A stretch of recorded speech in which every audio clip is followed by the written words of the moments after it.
Hi, welcome to the Gamesplainer. I'm Jeff the Gamesplainer, and today I'm gamesplaining Bosk. Bosk is a 2 to 4 player game that's put out by Floodgate Games this year. I kind of enjoyed this game. It flows slightly differently to what our expectation is telling us that it should flow like, but when we understand what's happening, it runs really nicely and really easily. The number of times I've played this game with people and we've got to the end, I've gone, okay, that's it now, and they're like, oh, I thought there was more. Because it feels like there should be more. But in the same breath, we get to the end and it's like, yeah, that made sense. I understand what's going on. So the game plays over 4 seasons, over 1 year. Within that, you have 1 season of putting trees out. The second season is scoring the trees that you've put out. So whoever has majorities on each line of the board in both directions or both axes. We're talking in 4 seasons, not 2 seasons, but we only play 2 seasons. So you will forgive me for mislabeling the seasons sometimes. But what happens in that third season is we blow leaves off the trees. We have a pile of cardboard things with leaves with numbers on them. And that tells us how far we can blow.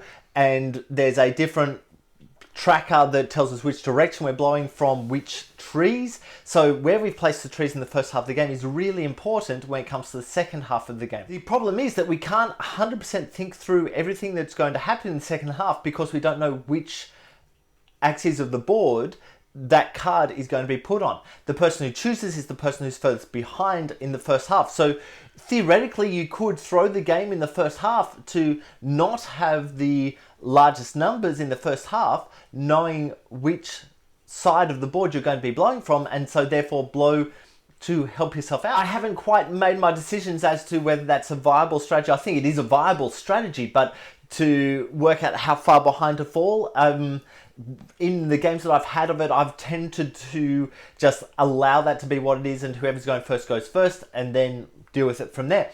Because once you've hit that second half of the game where you're blowing leaves off your trees, you can cover up other people's leaves, which means it's actually more viable for them to go earlier than you. So once that direction of the wind has been decided, covering up other people's leaves is actually a really good thing. The fourth season is scoring of what's happened in the third season. So whoever has majority of area within each of the different colored areas on the board, they will get the majority points.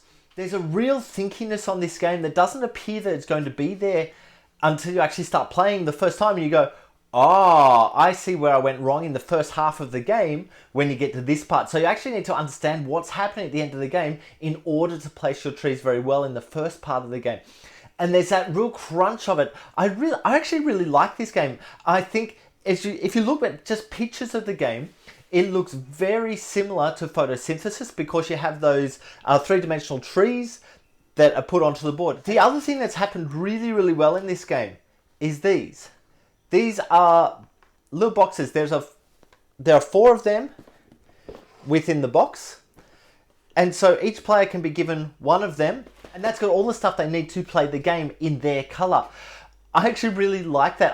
It's such an easy manipulation or production to do, but so few games do something similar to that. When you've got a game that is just each player's colored bits, it's a worthwhile thing to do. You don't have to deal with that, oh, which parts do we... Just, here you go, have a box done, set up. It's done. It's so easy. I really appreciate this game for that aspect. I think that this game is a very easily overlooked game.